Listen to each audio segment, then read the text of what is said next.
neste caminho. Amém, queridos? Glórias a Deus. A paz seja convosco. Glorifica ao Senhor mais uma vez por estarmos na casa do Senhor para ouvirmos dos ensinamentos e da palavra que Ele tem para nós. Nós finalizamos na semana passada João capítulo 5 e nós vamos começar hoje João capítulo 6. Se prepara aí, Arthur. Se prepara aí que eu ainda não falei não. Tá? Semana passada estivemos meditando sobre o tema crer em Moisés e nas Escrituras é crer em Jesus. Nós falamos isso na semana passada. Jesus, glória recebida de Deus e glórias recebidas de homens, uma grande tentação para nós. João capítulo 5, verso 44, foi o versículo que ficou da semana passada. Como podereis crer, vós que aceitais glórias uns dos outros e não procurais a glória que vem do Deus único? Uma grande verdade é que nós somos seres carnais e atraídos em receber glórias e honras humanas. As honras humanas nos tiram do centro da vontade de Deus, pois acabamos por satisfazer a nossa vontade, os nossos desejos e o nosso ego. Passamos a idolatrar a nossa imagem e buscar apenas a satisfação e a realização pessoal. O alerta maior que Jesus nos dá nesse versículo é que não poderemos crer nele, não poderemos crer em Jesus se nós buscamos a glória dos homens. Que nós possamos entender que o nosso propósito básico de existência é adorar a Deus. A palavra de Deus hoje tem como título: muitos seguem Jesus apenas pelos sinais. Muitos seguem Jesus apenas pelos sinais. Você tem que olhar para as igrejas que estão por aí e você vê que as pessoas elas estão atrás de sinais. Elas não procuram Deus, mas elas querem os sinais, elas querem as bênçãos. Já contei para vocês que certa vez um irmão, uma pessoa mandou uma mensagem para mim e falou assim: eu acho muito bonita a palavra que você está falando, mas eu não vejo milagres, eu não vejo maravilhas. E as pessoas elas buscam sinais, não necessariamente Jesus. Quero convidar você a abrir a palavra de Deus no Evangelho de João.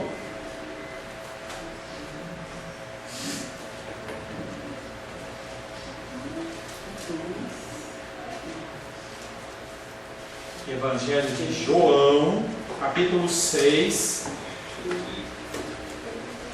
Nós vamos ler do verso 1 ao 15.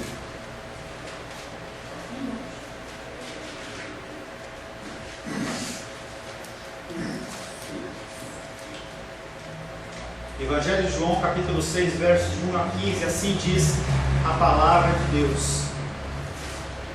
Depois dessas coisas, atravessou Jesus o mar da Galileia, que é o de Tiberíades. Seguiam numerosa multidão, porque tinham visto os sinais que ele fazia na cura dos enfermos.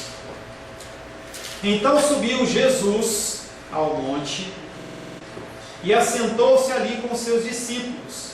Ora, a Páscoa, festa dos judeus, estava próxima. Então Jesus, erguendo os olhos e vendo que grande multidão vinha ter com ele, disse a Felipe: onde compraremos pães para lhes dar a comer? Mas dizia isso para o experimentar, porque ele bem sabia o que estava para fazer. Respondeu-lhe Felipe: não nos bastariam 200 denários de pão para receber cada um o seu pedaço? Um de seus discípulos, chamado André, irmão de Simão Pedro, informou a Jesus: está aí um rapaz que tem 5 pães de cevada e 2 peixinhos. Mas isto, o que é para tanta gente? Disse Jesus: fazei o povo assentar-se, pois havia naquele lugar muita relva, muita grama. Assentaram-se, pois, os homens em número de quase 5.000. Então Jesus tomou os pães e, tendo dado graças, distribuiu-os entre eles, e também igualmente os peixes quanto queriam. E quando já estavam fartos, disse Jesus aos seus discípulos: Recolhei os pedaços que sobraram para que nada se perca. Assim, pois, o fizeram e encheram 12 cestos de pedaços de pães de cevada, dos 5 pães de cevada, que sobraram ao que haviam comido. Vendo, pois, os homens o sinal que Jesus fizera, disseram: este é verdadeiramente o profeta que deveria vir ao mundo. Sabendo, pois, Jesus que estavam para vir com o intuito de arrebatá-lo para o proclamarem rei, retirou-se novamente sozinho para o monte. Senhor, lemos a Tua palavra que é verdadeira, a Tua palavra, Pai querido, que nos alimenta, a Tua palavra, Pai querido, que nos guia, a Tua palavra, Pai querido, que é força nas nossas vidas. Nós queremos nesta noite aprender mais de Ti. Nós queremos, Pai querido, conhecer um pouco mais do Senhor. Nós precisamos aprender de Ti, por isso nós pedimos que o Teu Espírito Santo nos oriente, nos dê o entendimento, que venha nos trazer um ensino que gere em nós mudança e transformação, que o nosso coração possa ser mudado e transformado mediante a Tua palavra. Me coloco na Tua presença, Pai querido, como um mediador, como uma pessoa, Pai querido, que é um instrumento do Senhor nesta noite para trazer a Tua palavra.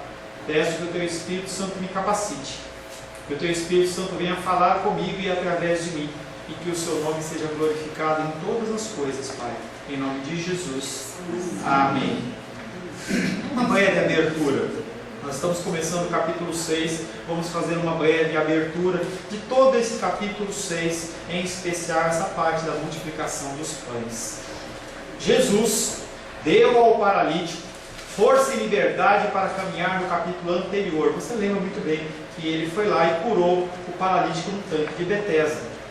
Abandonando agora a terra da opressão, ele dirige-se para além do mar e sobe um monte. Anuncia assim o seu plano: abrir caminho para um novo êxodo, uma nova Páscoa libertadora, que leve o povo a uma nova terra prometida. Não mais uma terra prometida de terra física, mas uma terra prometida espiritual, a nova Canaã. Uma multidão segue, pois eles encontram nele uma esperança. Vêem o que ele faz, vê como ele fala, e olha e fala assim: podemos ter esperança neste homem. Jesus confronta os seus discípulos com o problema da alimentação dos que seguem no seu êxodo, a comunidade em cujo centro está Jesus, pondo-se a serviço do homem, com o seu amor manifestado no compartilhar. Ele vai multiplicar o pão e vai produzir a abundância, e esse será o sinal para todo o mundo. O sinal realizado por Jesus manifestaria mais uma vez o amor de Deus. Mas eles querem transformar esse sinal em base de poder para poder transformá-lo em rei. Mas não é a hora, não é o momento. Jesus Cristo, para impedi-los de fazê-lo rei, se afasta. Segue então a explicação do sinal dos pães. Para que Jesus multiplicou os pães? Nesse milagre, Jesus transpõe para a sua própria realidade 2 grandes temas do Êxodo. Quando você lê o livro de Êxodo, você encontra 2 temáticas. Primeiro, o maná. E ele se apresenta como o novo maná, o pão de Deus que dá a vida ao homem. O próprio Jesus, ele é o pão da vida e o doador do Espírito. E o segundo tema do Êxodo, a lei. A lei da nova comunidade é assemelhar-se à vida e à morte, corpo e sangue. Não mais uma letra fria, não mais uma letra que afasta as pessoas, mas uma letra segundo a ótica do Espírito Santo, com o dom total de si mesmo por amor aos outros. Ao aceitar a Jesus, que dá a si mesmo para comunicar vida, o homem converte em norma o próprio dom para si mesmo. A ótica de leitura da palavra é o amor. O ensino de Jesus provoca crise entre os discípulos. Na sequência a gente vai ver isso. As pessoas começam a ver a grande dificuldade de ser servo, a grande dificuldade de você servir a Jesus, e muitos o abandonam. Quem fica com ele? Apenas os 12. Os outros, eles vão achando muito difícil servir a Jesus e vão se afastando. Esse milagre da multiplicação dos pães é o único milagre que é contado em Mateus, Marcos, Lucas e João. Outros milagres são contados em um ou outro, mas esse é contado nos 4. Primeiro versículo que nós vamos ministrar, João capítulo 6, verso 1. Nota aí, João capítulo 6, verso 1. Só o título, tá? João 6, 1. Depois dessas coisas, Jesus passou para outra margem do mar da Galileia, também chamado de mar de Tiberíades. Depois dessas coisas é uma expressão vaga. Que coisas? E estabelece apenas a sequência dos eventos anteriores. Depois do quê?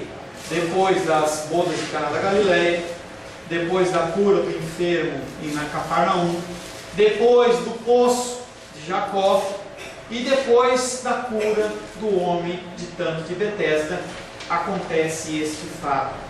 As palavras seguintes estabelecem que Jesus viajou para o outro lado do mar da Galileia. Ele estava de um lado, que era o lado dos judeus, e ele vai para um outro lado, já que a margem que ele estava era predominantemente judaica e as pessoas estavam morrendo de vontade de matá-lo. A perseguição começa a ser instaurada. As pessoas não querem ouvir o ensino de Jesus. As pessoas não querem ouvir os seus ensinamentos e o perseguem e o desejam matá-lo. João capítulo 5, verso 18 diz: por isso, pois, os judeus ainda mais procuravam matá-lo, porque não somente violava o sábado, mas também dizia que Deus era o seu próprio Pai, fazendo-se igual a Deus. Jesus Cristo não fugiu da luta, simplesmente ele seguiu os desígnios que o Pai tinha para ele. Ele já havia pregado para os ricos, agora ele ia pregar para aqueles que eram à margem da sociedade. Na realidade, ele sai do território dominado pela opressão da instituição judaica para dar continuidade à sua missão. Jesus Cristo não é brigão, ele é apenas obediente. O que Deus manda Jesus fazer, Jesus, como filho, faz. João capítulo 5, verso 3: nestes jazia uma multidão de enfermos, cegos, coxos e paralíticos, que é exatamente para esses que Jesus vai pregar. Jesus Cristo vai pregar para aqueles que precisam, ele vai pregar para aqueles que querem, para aqueles que desejam ouvir a sua palavra. A passagem do capítulo 5 para o capítulo 6, ela é brusca, assustado, né? Numa hora Jesus Cristo estava lá curando o homem no tanque de Betesda, do outro lado ele estava do lado do mar. Jesus estava num momento que parece que sem transição ele passou por cima das águas. Não se preocupa em falar a respeito disso, simplesmente se situa Jesus depois dessas coisas lá do outro lado do mar. No fim do capítulo anterior, Jesus afirmava que Moisés escrevera acerca dele, referindo-se em especial à obra libertadora de Moisés com o povo, tirando da escravidão do Egito. No capítulo 5, Jesus ele traz o entendimento que Moisés já havia escrito. Moisés ele já tinha feito a parte dele dentro de um êxodo terreno, tirando as pessoas do Egito e levando para a terra prometida. Mas Moisés já falava das obras de Jesus. Ele sabia que vinha uma outra pessoa depois e que iria trazer novos ensinamentos, um novo entendimento, e ele avisa aquelas pessoas: prestem atenção naquilo que esse homem falar.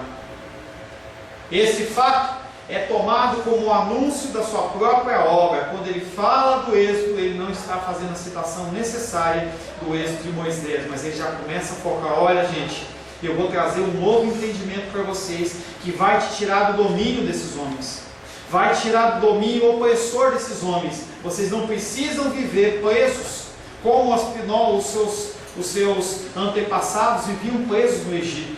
Vocês podem ser livres. Estão vendo o que eu fiz com o homem aqui do tanque de Betesda? Está vendo o que eu fiz com outras pessoas? Vocês também podem ter esta liberdade. O tema do êxodo começou no fim do capítulo 4, e agora Jesus ele vai começar a explicar esse êxodo e essa mudança.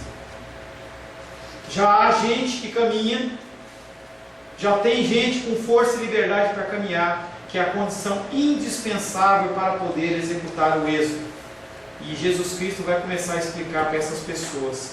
Daí o fato deste episódio ocorrer quando se aproxima a Páscoa. Esse episódio está pertinho da Páscoa, uma nova Páscoa. Uma Páscoa onde eles comemoravam essa libertação. E Jesus ele começa a trazer um novo entendimento para eles sobre a nova Páscoa e o novo Êxodo. Esse foi o acontecimento mais importante para os judeus, a Páscoa, a referência à saída do Egito. Mas tudo isso pré-anuncia o que Jesus realizará com o seu novo e definitivo êxodo. Vai anotando aí, lindinho, as alterações que a gente precisa fazer para fazer para outras vezes, tá? Jesus atravessou o mar da Galileia, o mar de Tiberíades, mas na verdade não é um mar, ele era um lago. E eles, quando olhavam aquele lago pela sua extensão, eles chamavam de mar. A apresentação do lago como mar também serve para fazer alusão ao antigo Êxodo, quando Moisés ele atravessa o mar vermelho, ele divide o mar vermelho para que as pessoas pudessem atravessar. E essa transposição inicialmente de Jesus de uma borda para outra, depois do povo de uma borda para outra, vai trazer alusão exatamente a esse êxodo. Também não é indicado como a multidão fez para atravessar, mas eles atravessaram. João capítulo 6, verso 5, nós vamos ver mais um pouquinho para frente. Levantando os olhos e vendo a multidão que vinha ter com ele, Jesus disse a Filipe: onde compraremos pão para que tenham o que comer? Jesus Cristo, ele não levou as pessoas junto com ele. Ele levantando os olhos, em um determinado momento, que nós vamos falar mais para frente, ele levanta os olhos e ele vê aquela multidão se aproximando. A região da Galileia representava o povo pobre, o povo distante e desprezado pelo centro de Jerusalém. A sua organização eram fazendas, eram latifúndios, das quais quem era dono daqueles lugares eram as pessoas ricas do outro lado do lago. As pessoas que estavam festejando lá a Páscoa, ou preparando a Páscoa lá, que tinham as suas roupas bonitas, eles tinham as suas casas bonitas e os bolsos cheios de dinheiro, eram as pessoas que não só oprimiam religiosamente, mas também oprimiam fisicamente aquelas pessoas, fazendo eles trabalhar debaixo de um cabresto. O êxodo de Jesus está aberto a todos. Primeiro foi apresentado o Evangelho do lado rico, e agora para os menos afortunados. O Evangelho de Jesus Cristo é para todas as pessoas. Por isso que nós temos que falar do amor de Deus para as pessoas que creem, as pessoas que não creem, as pessoas que querem ouvir e não ouvir. A palavra de Deus diz que nós temos que pregar a tempo e a fora de tempo. Nós temos que estar sempre dando testemunho de Jesus para as pessoas, o tempo todo.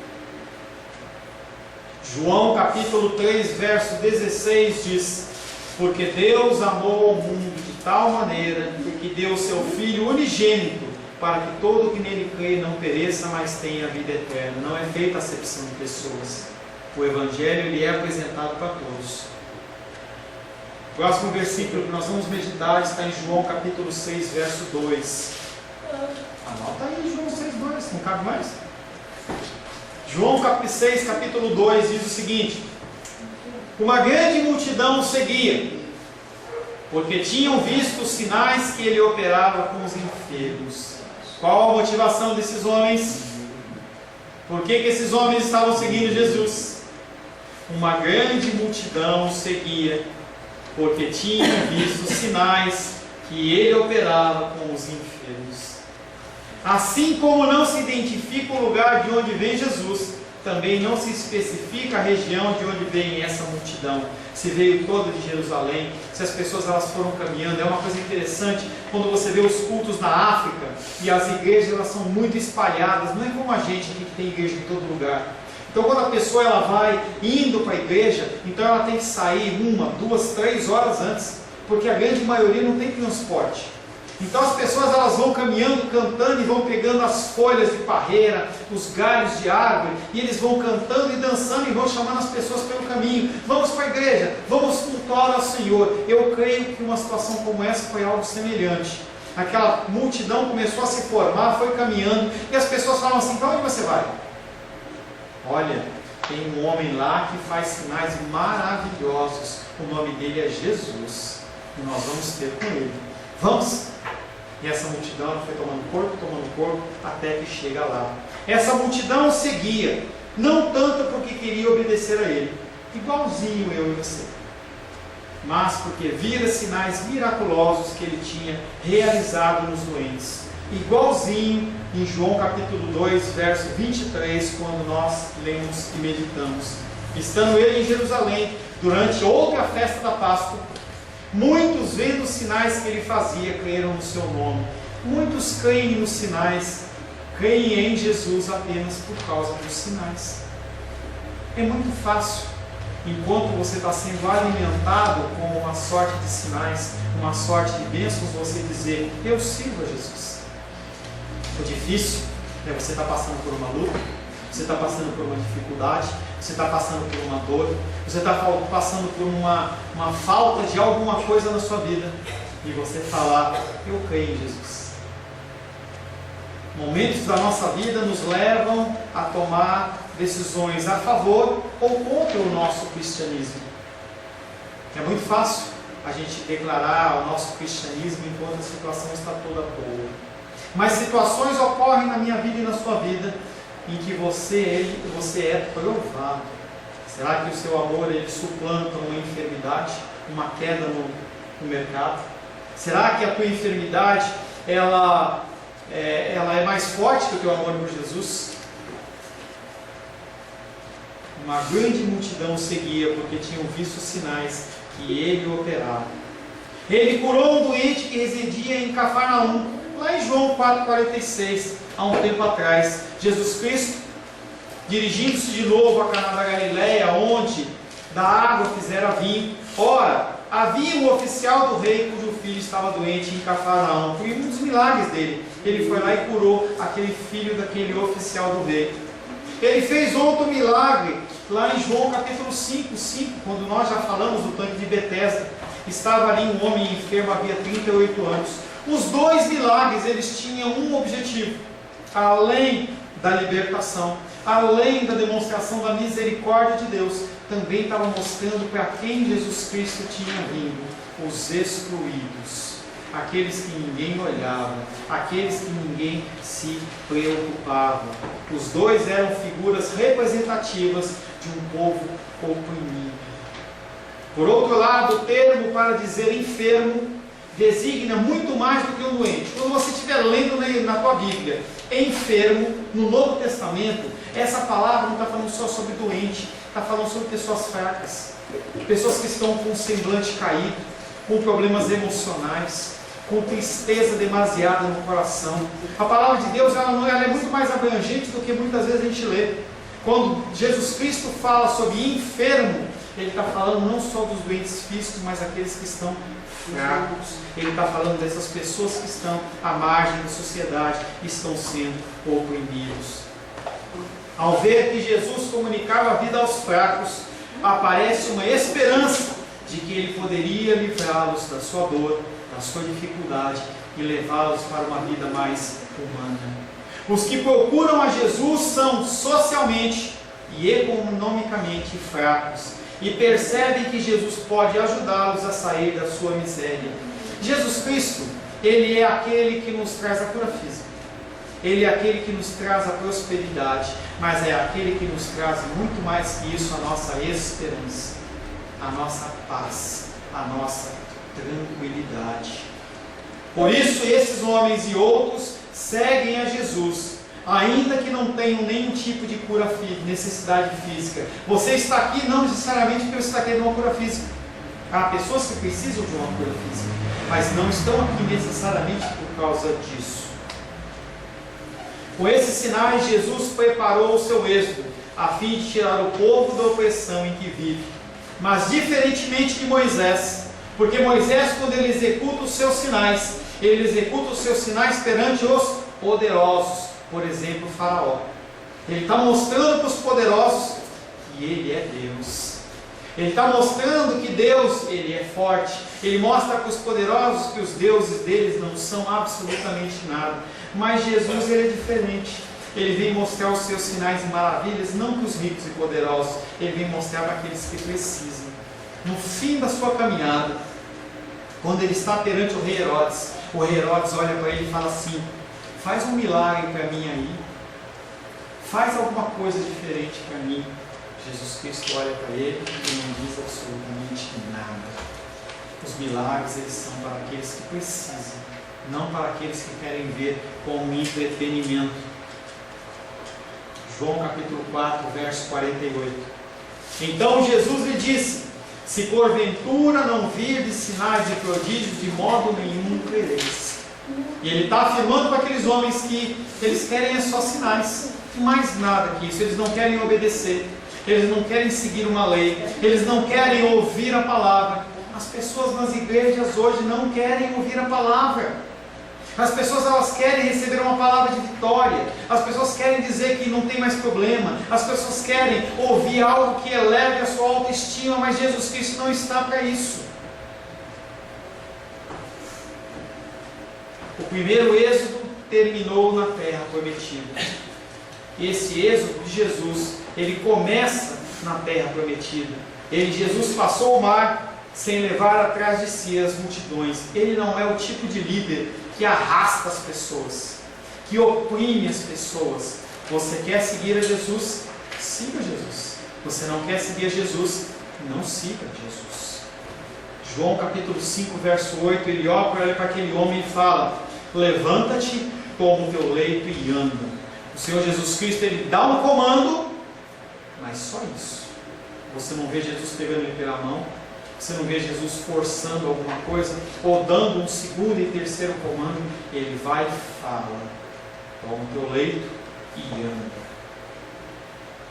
João capítulo 6, verso 3.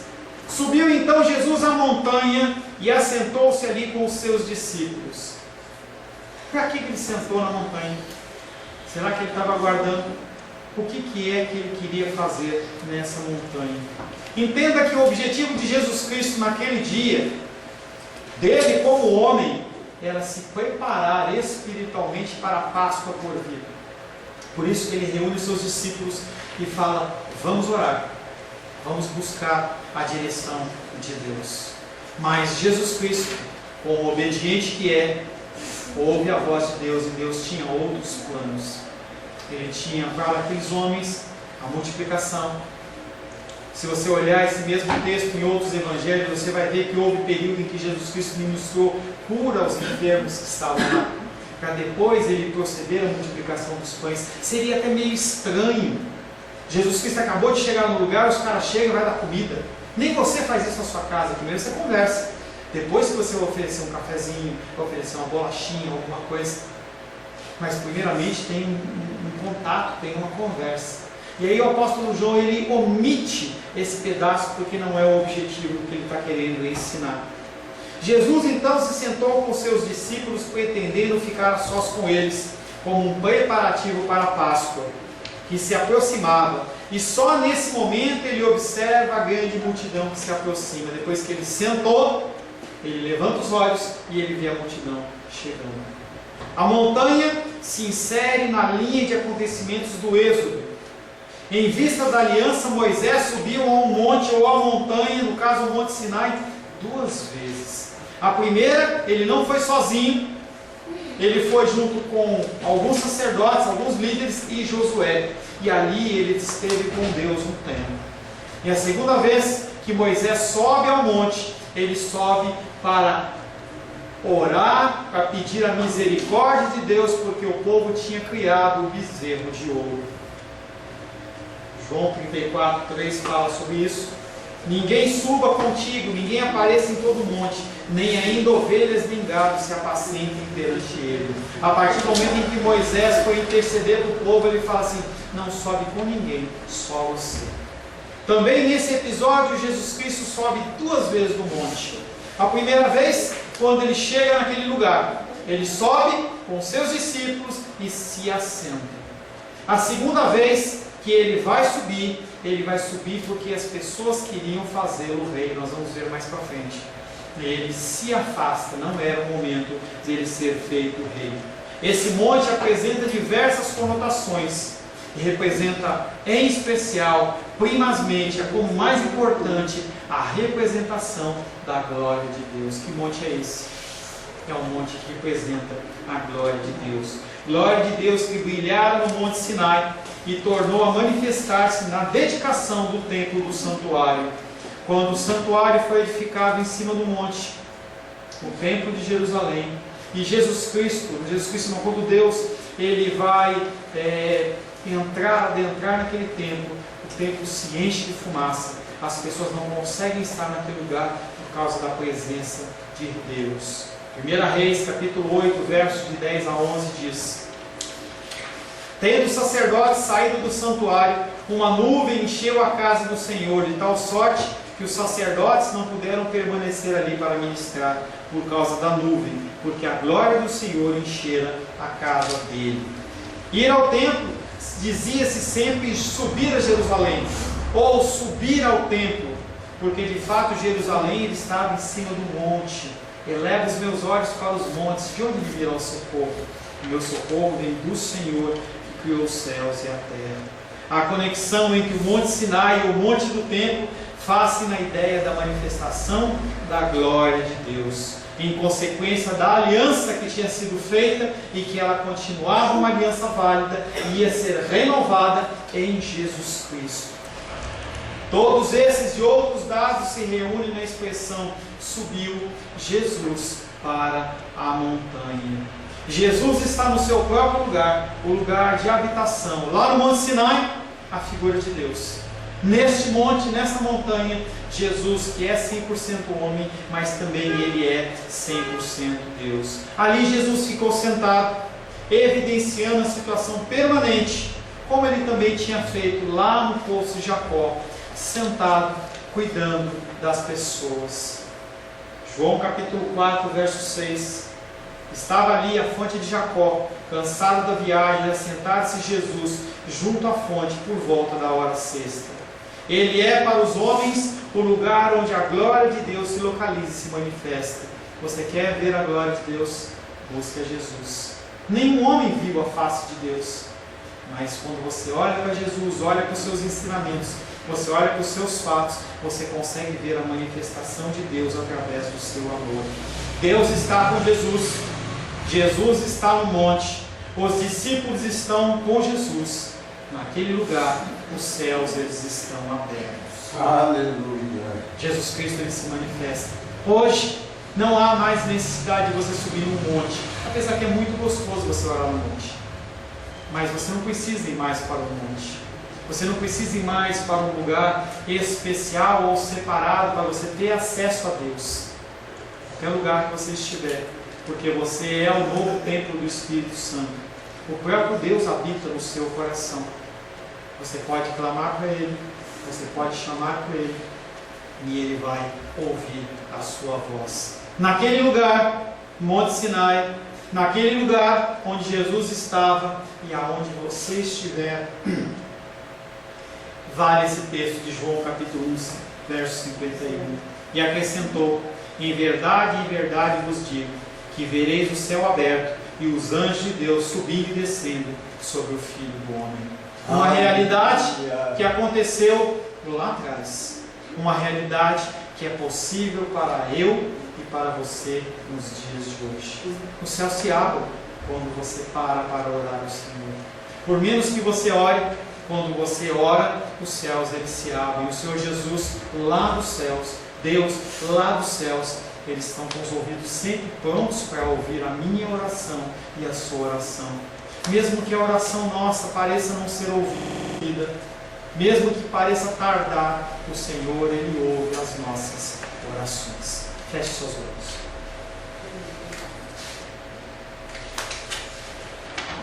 Senhor Deus, agradecemos ao Senhor por essa introdução do capítulo 6 de João. Muitos acontecimentos técnicos, mas são coisas necessárias para que a gente possa entender o que estava acontecendo naquele lugar. Jesus não subiu àquele monte por subir, ele não atravessou o mar de um lado para outro para fugir, ou por qualquer motivação humana, mas ele estava seguindo os planos do Senhor. Nós vivemos muitas vezes, Pai querido, levados de um lado para outro, sem sabermos, Pai, o que fazer. As situações, Pai querido, nos envolvem, as coisas acontecem E nós ficamos sem saber, Pai querido, o que fazer. Mas temos uma certeza: o Senhor está conosco.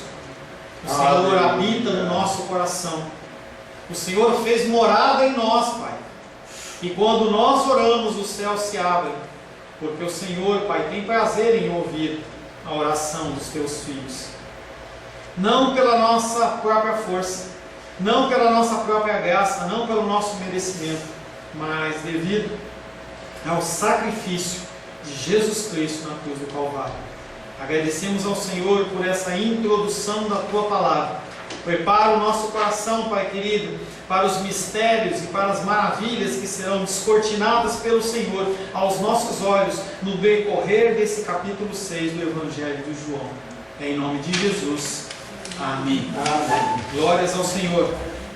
A paz seja convosco. Meu nome é Paulo César. Eu sou pastor da Igreja Cristã Semente de Vida, aqui em Brasília, Distrito Federal. Me alegro que a palavra tenha te alcançado.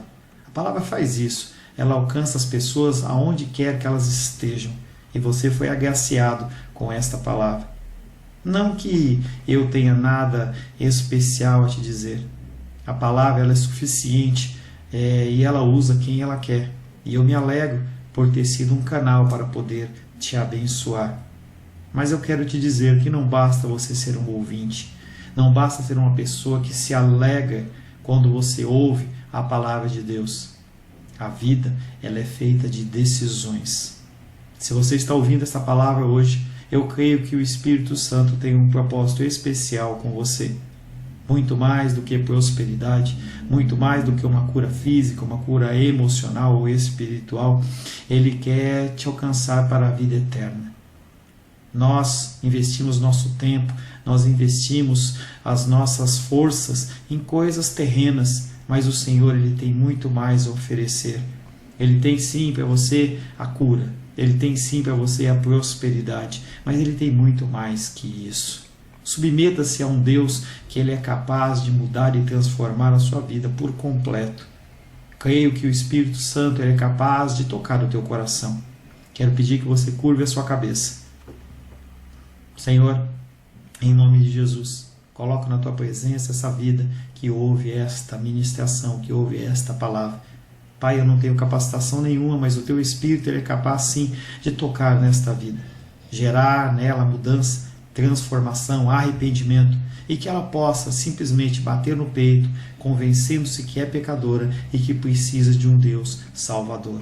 Não há um caminho a Ti, meu Deus, que não seja através de Cristo. E eu lhe peço, Pai querido, que você alcance essa vida e ele possa sim tomar uma decisão pessoal pelo Senhor, em nome de Jesus. Amém.